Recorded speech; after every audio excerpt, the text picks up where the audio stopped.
Que a graça, o amor e a comunhão do Deus Trino sejam com todos. Aqui é o pastor Cleilson e este é o programa Palavras de Sal.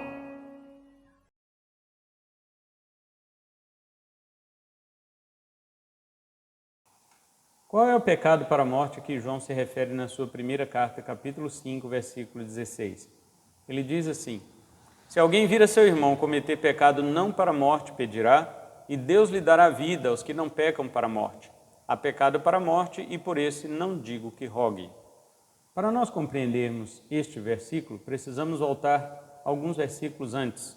Vamos ler o 13, que diz assim: estas coisas vos escrevi a fim de saberdes que tendes a vida eterna, a vós outros que credes em o nome do Filho de Deus. João está escrevendo para pessoas que creram em Jesus, pessoas que nasceram de novo, pessoas que exercitaram a sua fé e, portanto, se tornaram filhos de Deus. Assim como ele disse no seu Evangelho, capítulo 1, versículo 12, que a todos os que creram no seu nome e o receberam, Deus lhes deu o poder de serem feitos filhos de Deus. Portanto, esta morte que o apóstolo João se refere não é a morte eterna, uma vez que ele promete a seus leitores, inspirados pelo Espírito Santo, que eles já têm a vida eterna. Portanto, eles não podem perder uma vida que é eterna, senão ela não seria eterna. O apóstolo João, então, não está falando da blasfêmia contra o Espírito Santo. Alguns acham que o pecado para a morte é a blasfêmia contra o Espírito Santo, uma vez que esta não tem perdão. Mas ele não se refere a isso. Por quê? Porque os crentes, os que têm a vida eterna, não podem blasfemar contra o Espírito Santo, que já lhe selou com o selo da redenção, como Paulo diz em Efésios capítulo 4, versículo 30, selados para o dia da redenção, que é a vinda do Senhor Jesus. Portanto, nenhum crente selado com o Espírito Santo pode perder este selo. Se ele não pode perder este selo, obviamente ele não pode cometer o pecado imperdoável, porque ninguém pode entrar no céu com um pecado não perdoado.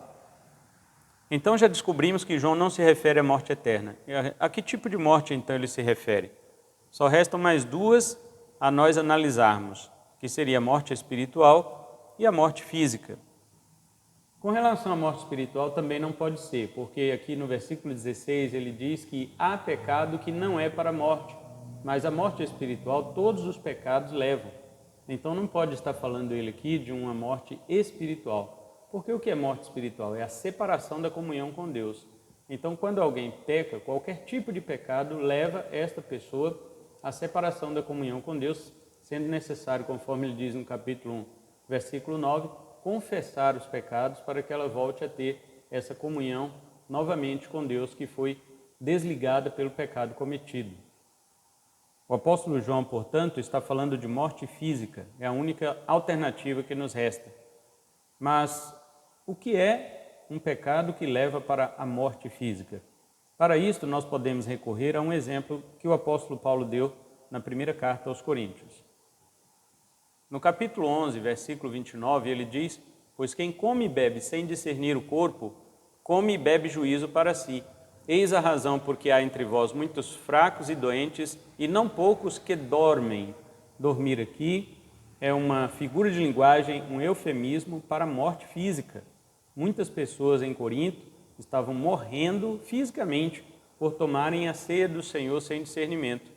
Mas Paulo diz o seguinte, no versículo 31, porque se nós nos julgássemos a nós mesmos, não seríamos julgados, mas quando julgados, somos disciplinados pelo Senhor para não sermos condenados com o mundo. O apóstolo Paulo aqui está falando de crentes verdadeiros, que tomam a ceia do Senhor sem discernir.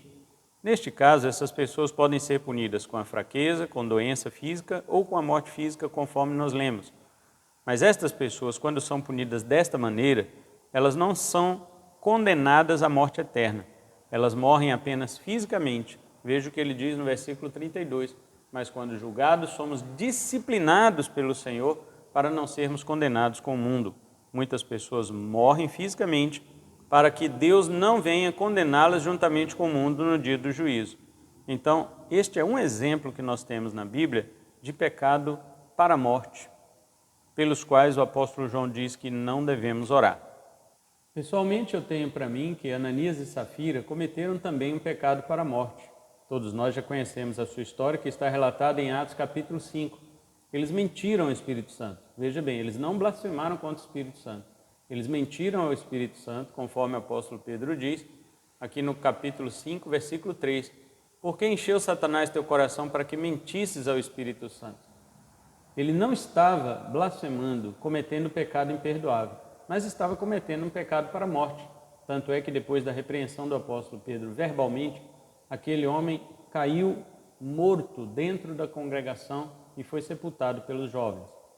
Como nós sabemos, depois a sua esposa veio e confirmou a mentira do seu marido, sem saber que ele havia morrido e já sido enterrado pelos rapazes da igreja.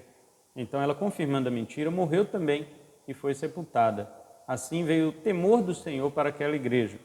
Desta forma, o Senhor não condenou eternamente Ananias e Safira, criou temor na igreja, mas disciplinou aquele casal com a morte física, porque eles cometeram um pecado para a morte. E por esse não adiantaria orar. Nós também temos outras referências no Antigo Testamento em que Deus não aceitava a oração pelas pessoas. Deus não aceitou mais que Samuel intercedesse por Saul e Deus também não aceitou mais que Jeremias intercedesse pelo povo.